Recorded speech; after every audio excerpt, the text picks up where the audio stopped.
उत्तर प्रदेश विधानसभा चुनाव 2027 को लेकर सियासी जमीन अभी से तैयार होने लगी है और इस बार पश्चिम यूपी में एक नाम सबसे ज्यादा चर्चा में भी दिखाई दे रहा है। चंद्रशेखर आजाद नगीना से सांसद बनने के बाद अब आजाद समाज पार्टी काशीराम के प्रमुख चंद्रशेखर आजाद मेरठ को अपना बड़ा राजनीतिक केंद्र बनाने की तैयारी में है। जी हां, मेरठ। अब क्या है पूरा मामला, क्या है पूरा खेला, करेंगे सभी जानकारी आपसे साझा। नाम हमारा आशीष गुप्ता, आप देखना शुरू कर चुके हैं न्यूज गंगा। चर्चा है कि पार्टी मेरठ जिले की सभी 7 विधानसभा सीटों पर चुनाव लड़ सकती है। सबसे ज्यादा चर्चा हस्तिनापुर सीट को लेकर हो रही है, जहां से खुद चंद्रशेखर आजाद चुनाव के मैदान में उतर सकते हैं। इसके अलावा सरगना से शाहजेब, रसूलपुर, मेरठ शहर से बदर अली और दक्षिण सीट से नूर सैफी जैसे नामों की चर्चा ने राजनीतिक दलों की चिंता काफी बढ़ा दी है। पश्चिम यूपी में खासकर दलित और मुस्लिम युवाओं के बीच चंद्रशेखर की बढ़ती पकड़ अब सिर्फ सामाजिक आंदोलन तक सीमित नहीं रह गई, बल्कि वह एक मजबूत राजनीतिक ताकत के रूप में भी खुद को स्थापित करने की कोशिश करते नजर आ रहे हैं। 2027 के चुनाव को लेकर चंद्रशेखर की रणनीति काफी अलग है और लंबी भी दिखाई दे रही है। वह सिर्फ सीट जीतने की राजनीति नहीं,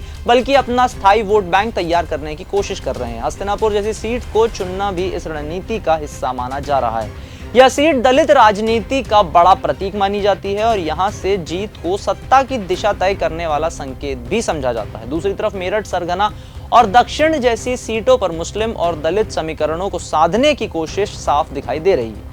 राजनीतिक जानकारों का मानना है कि अगर आजाद समाज पार्टी मजबूती से मैदान में उतरती है तो समाजवादी पार्टी का पीडीएफ फॉर्मूला यानी कि पिछड़ा दलित अल्पसंख्यक गठजोड़ कमजोर पड़ सकता है। वहीं बहुजन समाज पार्टी के लिए यह सबसे बड़ा खतरा माना जा रहा है, क्योंकि दलित युवाओं का एक बड़ा वर्ग अब मायावती की जगह चंद्रशेखर आजाद को ज्यादा आक्रामक और सक्रिय विकल्प के तौर पर देखने लगा है।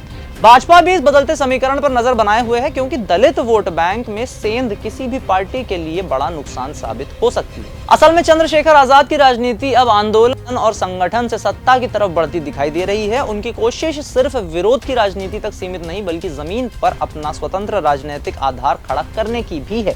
यही वजह है कि वह ऐसी सीटों पर फोकस कर रहे हैं जहां दलित और मुस्लिम वोट निर्णायक भूमिका निभाते हैं। अगर उनका प्रयोग सफल होता है तो सबसे बड़ा नुकसान बसपा और सपा दोनों को हो सकता है। बसपा का पारंपरिक दलित वोट बैंक और सपा का मुस्लिम दलित समीकरण दोनों प्रभावित हो सकते हैं। यही कारण है कि पश्चिमी यूपी की राजनीति अब सिर्फ भाजपा बनाम सपा तक सीमित नहीं दिख रही, बल्कि चंद्रशेखर आजाद खुद को तीसरी ताकत के रूप में स्थापित करने की कोशिश करते नजर आ रहे हैं। तो ये थे आने वाले चुनाव जो कि उत्तर प्रदेश में होने वाले 2027 में, उसको लेकर जो राजनीतिक बिसात बिछ रही है उसके अंदर उस पर एक रिपोर्ट। इस तरह के विश्लेषण वाली रिपोर्टों से जुड़े रहने के लिए बने रहे न्यूज गंगा के साथ। अगर आपको ये हमारा वीडियो पसंद आया हो तो इसे लाइक और शेयर करना बिल्कुल न भूलें। साथ ही हमारे चैनल न्यूज गंगा को सब्सक्राइब और फॉलो जरूर करें, ताकि देश और दुनिया की हर बड़ी खबर आप तक सबसे पहले पहुंचे।